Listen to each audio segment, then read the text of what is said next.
Vrienden van de paardensport, welkom allemaal. Welkom terug, zou ik zeggen. Het is een tijd geleden, hopelijk had u een fijne zomer. Aan paardensport geen gebrek in ieder geval. Wij kennen ondertussen de nieuwe Belgische kampioen, Gilles Thomas. En zagen nog meer knappe resultaten. Onder meer in de Nations Cup Finals van Warschau en Barcelona. Daar was er een podium voor de Belgen. En in Boekelo waren het de eventingruiters die zich mochten kronen tot winnaars van de Nations Cup Series 2023. Maar het beste nieuws van de zomer kwam van onze dressuur- en eventingteams die zich allebei konden plaatsen voor de Spelen van Parijs volgend jaar. Een uitzonderlijk moment, want dat betekent dat we alle 4 de Olympische en Paralympische paardensportdisciplines aan het werk gaan zien in Parijs.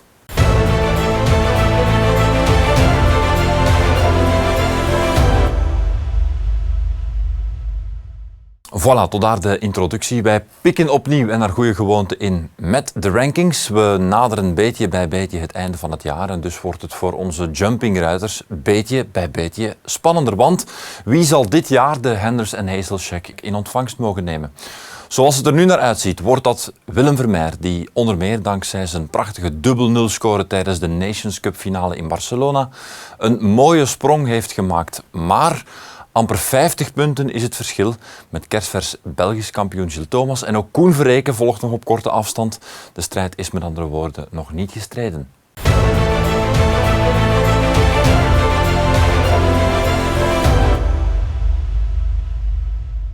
Zoals eerder aangehaald heeft de Belgische paardensport maar liefst 4 teamtickets op zak voor Parijs. De Olympische droom is een hele grote Olympische droom geworden en dus gaan sommigen voor het eerst kunnen proeven van die Olympische Spelen. Hoe voelt het om dat mee te maken? In een reeks van 4 afleveringen waarbij KBRSF, Paardensport Vlaanderen en LEWB de handen in elkaar slaan, ontdekken een hoop jonge talenten met Olympische dromen wat het is om deel uit te maken van de Olympische familie. En met die reportage geven we meteen de kick-off van de Road to Paris-campagne van de federatie en de liga's. Vandaag dressuur. De volgende reportages ontdekt u de komende weken op de kanalen van KBRSF, LEWB en Paardensport Vlaanderen.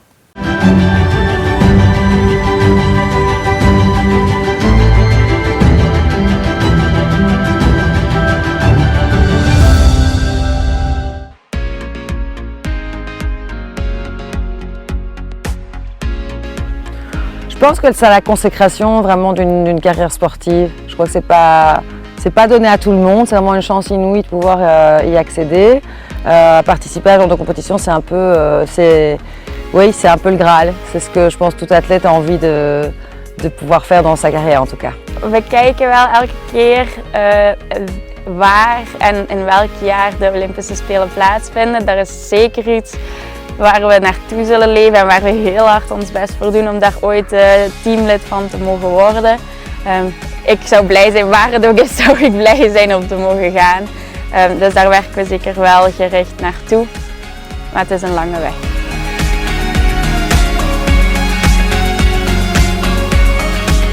Alors, comment elle s'appelait? C'était Griffiths. Elle se faisait, je crois, le 100 mètres en athlétisme. Elle était dans les meilleures du monde et je me rappelle que j'étais subjuguée parce qu'elle avait des ongles comme ça. Je me dis mais c'est pas super pratique pour courir. Si elle tombe, elle se pète non seulement un ongle mais carrément la main. Bijvoorbeeld Charlotte Dujardin in Rio de Janeiro. Dat was de tweede keer dat ze goud pakte. En de verbetering die ze op die 4 jaar tijd met hetzelfde paard toch nog eens maakte. Naar de tweede keer Olympische Spelen toe vond ik heel indrukwekkend. Ik herinner me niet per se de Olympische Spelen te zien, maar ik kan me wel nog heel goed herinneren de eerste keer dat ik op wedstrijd was gegaan met mijn pony van 21 jaar. Ik was 6e geworden met 56% en helemaal trots. Onderweg terug naar huis zei mijn papa, ja, als we zo hard blijven werken en blijven oefenen, dan kunnen we ooit naar de Olympische Spelen.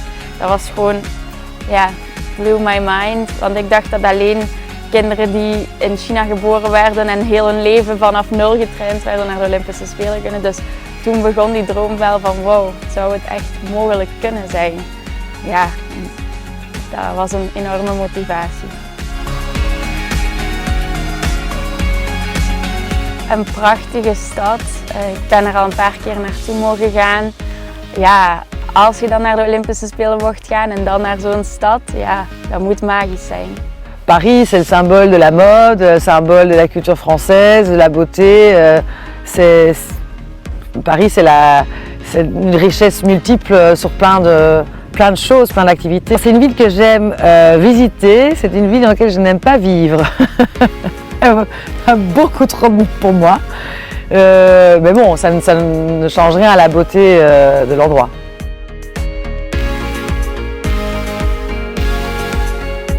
Des photos. Bah oui, prendre des souvenirs, immortaliser le moment, l'événement, de se dire que c'est pas tout le monde qui a la chance de participer à ce genre de choses.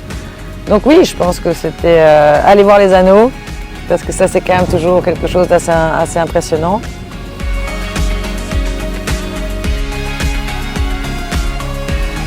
We gaan uiteraard heel hard supporteren voor alle Belgische ruiters. Toch een stukje meeleven. Nu we op dit niveau rijden, komt alles een beetje dichterbij en kennen we de mensen die mogen gaan. Dus we gaan enorm supporteren, er naartoe meeleven en alles van dichtbij volgen. On sait très bien qu'en général, ils savent recevoir, donc on s'attend quand même à quelque chose d'assez grandiose. Je pense pas que les choses vont être faites à moitié. Versailles, c'est quand même juste un cadre exceptionnel. Il n'y a pas plus beau. Oui, c'est un rêve, vraiment.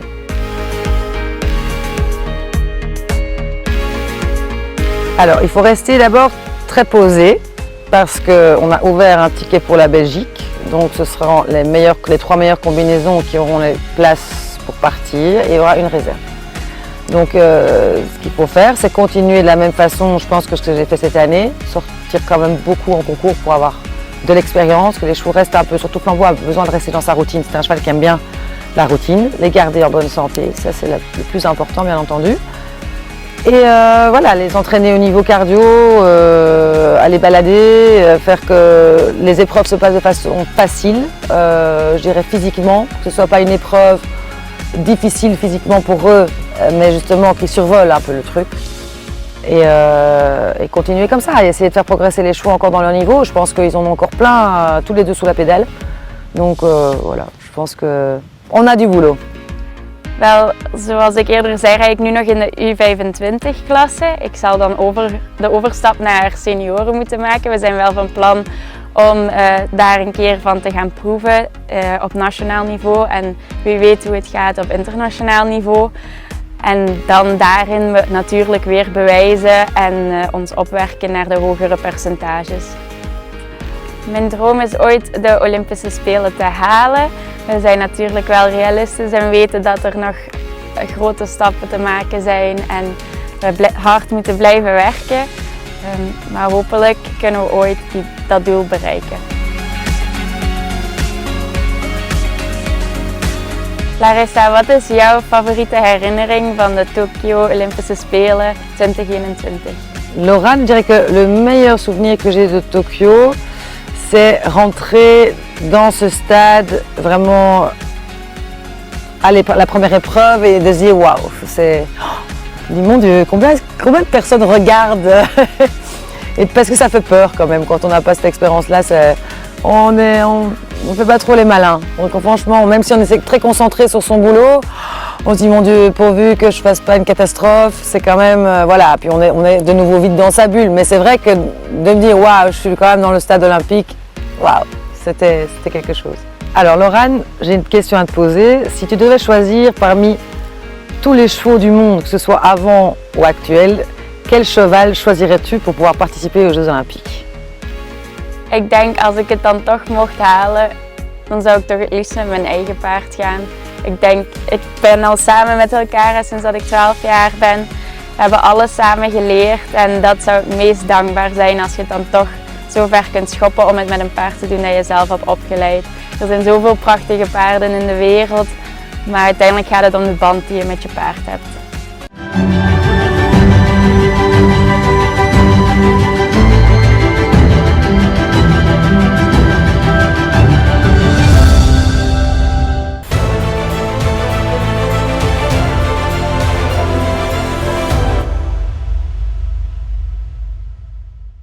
Topprestaties lever je niet alleen. Achter iedere ruiter-paard-combinatie staat een heel team dat hen dag en nacht ondersteunt. Dat hoef ik velen onder u niet te vertellen. En dag en nacht, dat mag u letterlijk nemen. Equitel TV ging langs bij de stal van jumpingruiter Vincent Lambrecht en had er een gesprek met Hermine Butaille, de toegewijde wedstrijdgroom van Vincent. Ook Stefan van de Capelle was van de partij. Die is sinds jaar en dag kiné en verzorger van KNAK Volley Roeselare, dat eerder dit jaar de finale speelde van de Europa Cup volleybal. Wat kunnen zij ons vertellen over de verschillen en gelijkenissen tussen de zorg voor twee- of viervoetige atleten?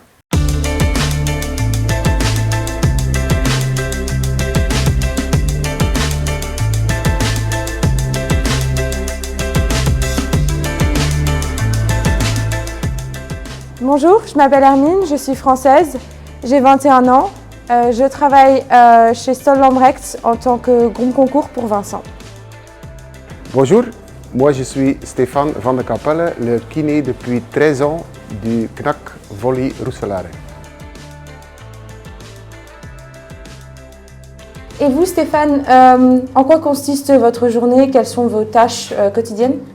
Moi j'ai mon propre cabinet à Rumbeke et je commence la journée à 8 h le matin chez moi et chaque jour après l'entraînement de l'équipe, je suis là pour regarder s'il y a des choses qui ont besoin de regarder. S'il y a des problèmes, je prends le contact avec les médecins pour les photos, pour les échographies peut-être et puis après on fait des traitements des joueurs. Hein. D'accord. Donc ça c'est pendant la semaine et s'il y a des matchs pendant le week-end, normalement pendant le matin on a aussi un entraînement, mais c'est court, c'est une heure et je pense à peu près 2 heures avant le match, je suis là pour s'il y a des joueurs qui ont besoin d'un tape ou d'une préparation spécifique. Et pendant le match, je suis sur le banc.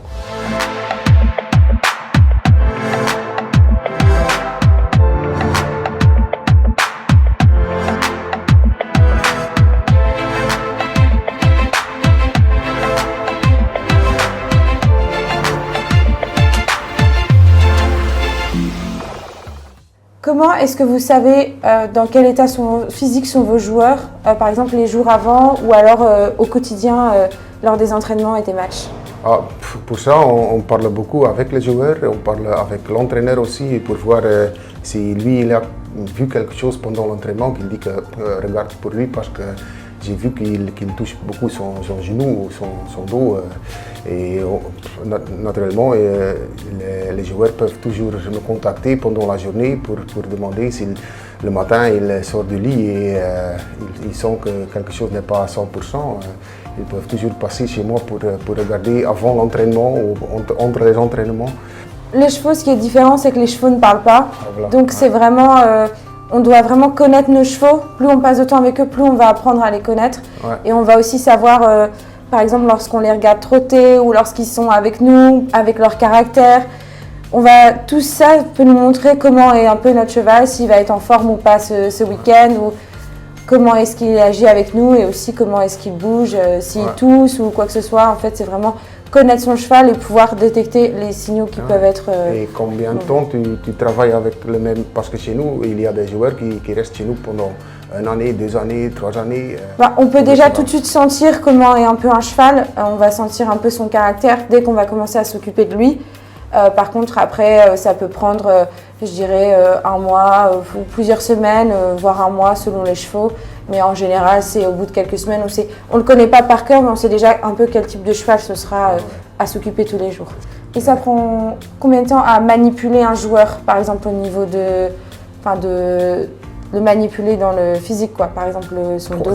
Ça dépend. Il y a des joueurs qui passent seulement pour demander, pour regarder s'il y a quelque chose.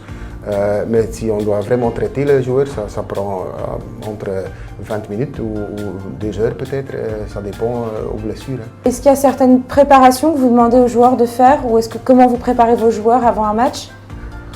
Normalement, chez nous, c'est vraiment court. Ils arrivent 1 heure et demie avant le match et s'il y a des joueurs qui ont besoin d'une tape, il vient chez moi, mais ça prend quoi, 3-4 minutes où il y a quelque chose d'autre, mais normalement ça ne prend pas beaucoup de temps parce qu'ils arrivent à 1h30 avant le match à peu près et 1 heure avant le match l'échauffement commence.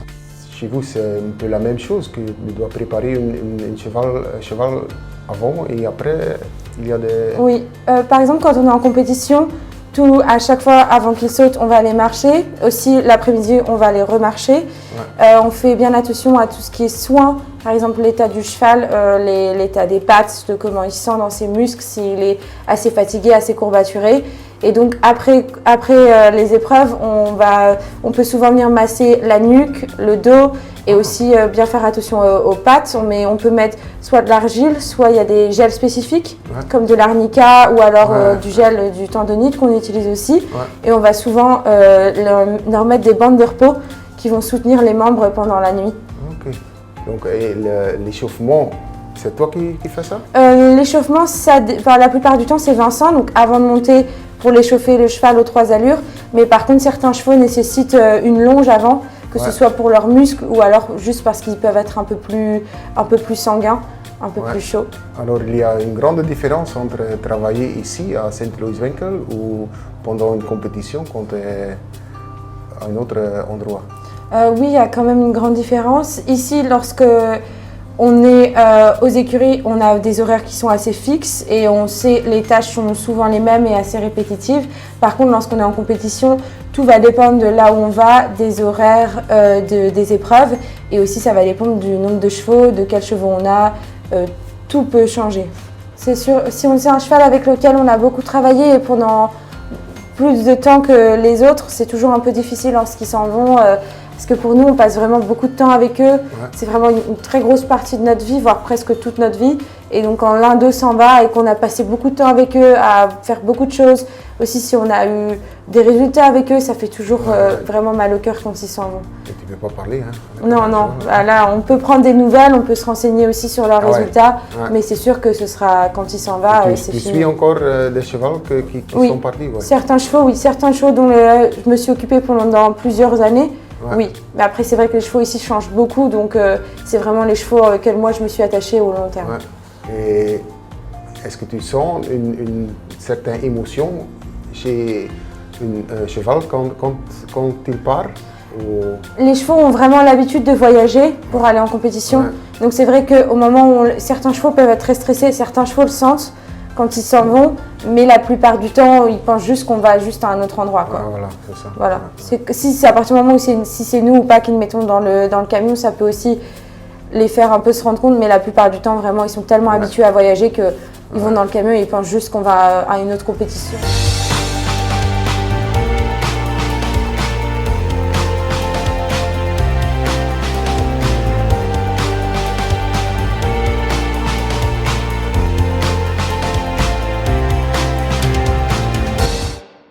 Est-ce qu'il y a un joueur qui a, par exemple, marqué votre carrière? L'année passée, par exemple, on avait un joueur argentin qui était vraiment bien. Donc, parce qu'aussi l'année passée, on a joué la finale de Coupe d'Europe. Donc c'est unique dans l'histoire du volley belge. Et c'était parce qu'on avait une équipe vraiment impeccable, c'était une équipe extraordinaire. On travaille en équipe avec notre cavalier, mais c'est vrai que c'est aussi on s'est souvent avec quelques chevaux, qui sont nos chevaux entre guillemets de tête et qui sont nos meilleurs chevaux. Par exemple, moi dans mon cas, dans ma carrière qui est assez courte, il y a Catwalk Harry. C'est vraiment le cheval avec Vincent qu'on a eu le plus de victoires, les plus beaux moments, nos plus belles victoires. C'est vraiment moi mon cheval préféré et c'est vraiment le cheval. On espère à chaque fois qu'on le met dans le camion qu'on va gagner une épreuve ou au moins avoir un résultat et la plupart du temps c'est le cas. Presque tous les week-ends il est classé et c'est vraiment un cheval exceptionnel. Comment est-ce que vous voyez votre futur dans les prochaines années? J'espère qu'on peut rester au même niveau parce qu'on est au top en Belgique. Et comme l'année passée, on avait un résultat exceptionnel parce que c'était, je pense, 20 ou 21 ans passés qu'une équipe belge a joué le final de Coupe Europe. Et chez vous? J'espère, je suis encore assez jeune, j'ai que 21 ans, donc j'espère pouvoir continuer à faire ce que j'aime, dans ma passion. C'est vrai que peut-être que je me vois essayer de faire du haut niveau, donc plutôt des concours 5 étoiles, pour pouvoir voyager un peu et aussi pouvoir être au top niveau du sport, du jumping.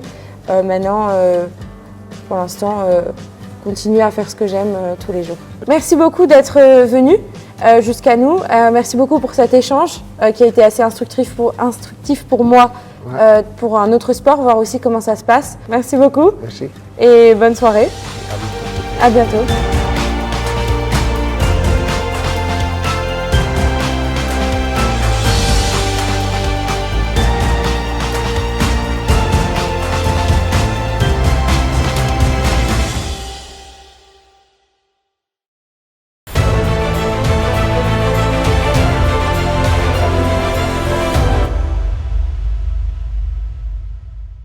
Ook deze is er nog steeds bij. Good to know. En wist u dat je? Weten jullie dat de Koninklijke Belgische Ruitersportfederatie iedere maand een groom van de maand verkiest? En dit in samenwerking met Cavalor. Heel wat professionele grooms passeerden al de revue. Maar evengoed hardwerkende echtgenoten, mama's en papa's worden ook beloond met een leuke attentie van Cavalor voor het oneindige werk achter de schermen. Groom van deze maand, Justine Ferry. Zij zorgde in Boekelo voor maar liefst 3 paarden van Lara de Liedekerke. En zag hoe haar ruiter individueel tweede werd in een loodzware wedstrijd, brons verdiende met het team en met de equipe ook nog eens de eindwinst in de Nations Cup Series van 2023 binnenhaalde. En zo zijn we opnieuw helemaal rond. Dit was een nieuwe aflevering van Equibel TV. Rest mij jullie nog een fijne dag en een fijne herfst toe te wensen. Blijf ons zeker ook volgen via Facebook Equibel en Equifans, als ook op de website. En graag tot de volgende keer.